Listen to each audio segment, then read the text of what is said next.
नमस्कार, देशोन्नतीच्या बातमीपत्रात मी स्वप्नील दुधारे आपलं स्वागत करतोय। आता महत्त्वाच्या बातम्यांकडे वळूयात। बातमी येत आहे राजकीय वर्तुळातून। महाविकास आघाडी येथील जागावाटपाचा तिढा अद्यापही सुटला नाही। जागावाटपावरून ठाकरे गट आणि काँग्रेसमध्ये अद्यापही रस्सीखेच सुरू आहे। त्या पार्श्वभूमीवरती भाजपा मुंबई अध्यक्ष आशिष शेलार यांनी महाविकास आघाडीवरती टीका केली आहे।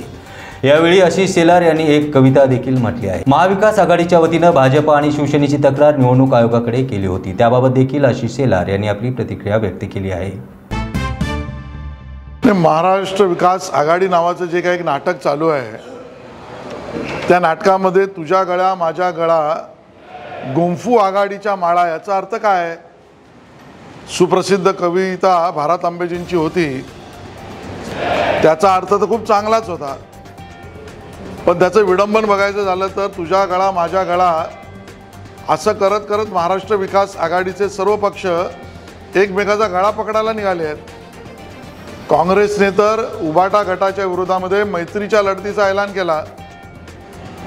सांगली सातारामध्ये कोण कोणाच्या विरुद्ध लढणार आहे, कोण कुठल्या पक्षाचा उमेदवार आहे अजून ठरत नाही। वंचितच्या वर आरोपांच्या फैरी झाडण्याचं काम त्या ठिकाणी काँग्रेसही करते आहे आणि त्यामध्ये उबाटा गटही करतोय। राष्ट्रवादी काँग्रेसचा शरदचंद्र पवार गटाला अजूनही कळतच नाही आहे की ईशान्य मुंबईमध्ये त्यांचा उमेदवार आजी आहे का माझी आहे, आणि म्हणून एकमेकाचा गळा पकडणारी लोक महाराष्ट्राचं आणि देशाचं भलं काय करणार?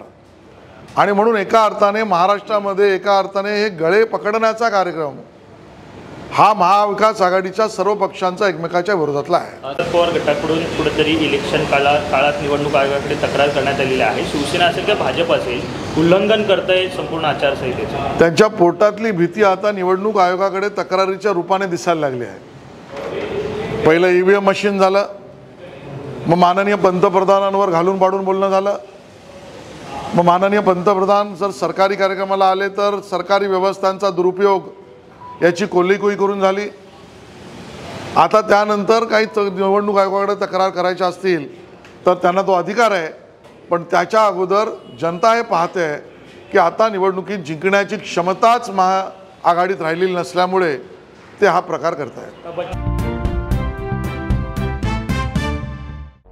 मुंबई, पुणे, नागपूर, मराठवाडा असो का विदर्भ, राजकीय, सामाजिक, शैक्षणिक क्षेत्र असो का क्रीडा, सर्वच घडामोडीचे विश्लेषण पाहायला विसरू नका।